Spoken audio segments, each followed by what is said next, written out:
Great things sometimes begin in small nations.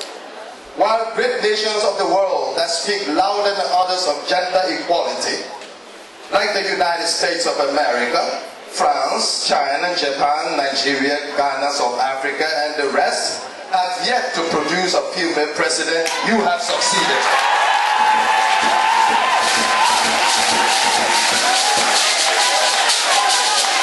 And because of you, others will follow. The fear associated with female leadership, the taboo associated with female leadership, has been removed by the dynamic, exemplary, outstanding, and dazzling leadership of our own female president. Her Excellency. Our nation today is experiencing a dramatic change. Locally and internationally, for very obvious reasons. Today in 2010, Liberians are widely respected and appreciated, demonstrated by the internal cohesion, buttressed by international recognition, respect, partnership, and support.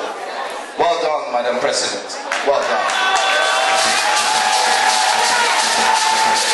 Because I remember in 2006 when our national expenditure budget was a mere $83 million United States dollars. 4 years later, it stands at $347 million United States dollars. From an average salary of $25 to a minimum salary of $80 in 3-4 years. From an inherent national debt of $5 billion United States dollars to almost nothing, contrasted by an unprecedented attraction of a direct foreign investment to the tune of over $5 billion United States dollars. Where our capital city has some of the worst roads in the world, today can boast of some of the best roads in the 4 years. Where almost all of the world embassies closed in Liberia, today almost all of them are either reopening the embassies or reassigning diplomats from the country. This is a sign of confidence in our government and in you, Madam President. Our confidence that had extended to include the presence and active participation of the International Monetary Fund and the World Bank after many years of absence in Liberia and Liberian affairs. When the political landscape is today entrenched with political tolerance and respect for the individual and institutional rights, so much so that harassment of businesses is a thing of the past, and that you, Madam President, bear no guilt of political prisoners despite our highly polarized immediate past, and that you have maintained and protected the freedom of speech, affiliation, and association that has produced an explosion of media outlets, 5 TV stations, over 30 newspapers, and over 60 radio stations.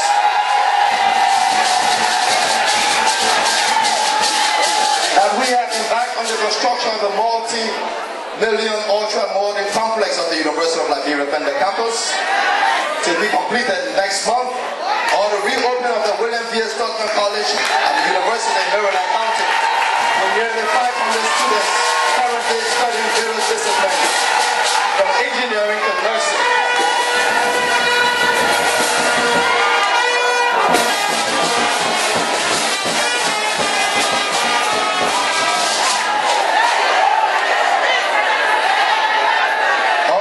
Construction of the multi-million-dollar hospital in Tapita, Nima County, or the renovation of all public infrastructures in the 15 counties. We have electricity and pipe-borne water in some parts of the country. Nurses who were making $50 United States dollars today are making $350. Doctors who pay $300 are today making $2,000, $3,000. We have government teachers for the first time in years making more than private school teachers. University of Liberia lecturers from $60 to $1,200 in 4 years.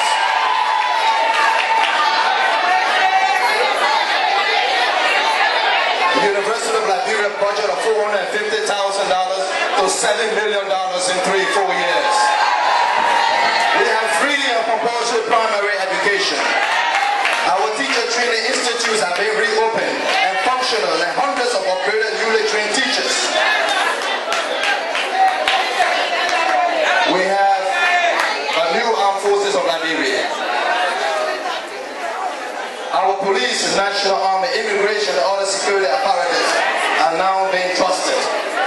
These are the achievements of female leadership in post-war country in just 4 years. For anyone having doubt of the ability of women, I tell them, think again. Thank you, Madam President.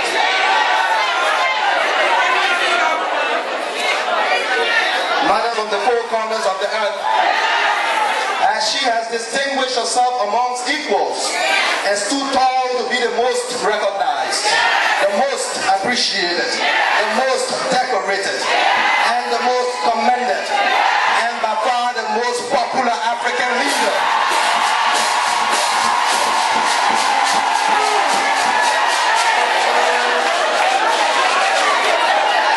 Fellow citizens, I humbly request that you all rise and give our president a standing ovation in recognition of our inspiring and outstanding leadership.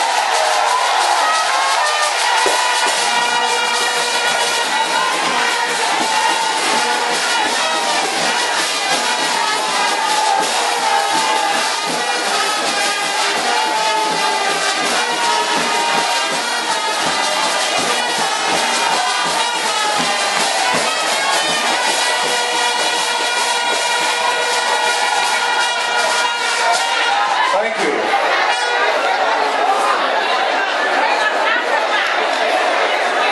I'm going to say something and I want you to listen very well. I recommend, and I hope you will support it, that Liberia takes the lead and be the first to construct an imposing monument to the first African female president right here in Liberia. And I can assure you that monument will be constructed in many countries of Africa.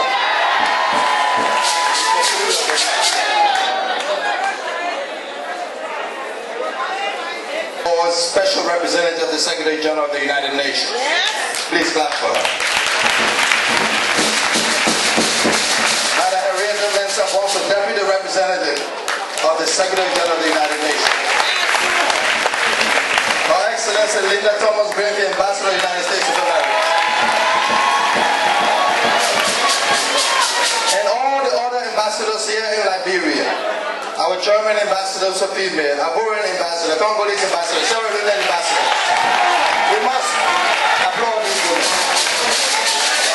Right here in this hall are our senators and representatives. Congratulations. Our ministers of government, our foreign minister, our minister of justice, our minister of gender, our minister of youth and sports, minister of commerce, minister of agriculture, our associate justices, our doctors, our CEOs, our artists. These are women of substance that remains the beacon of hope.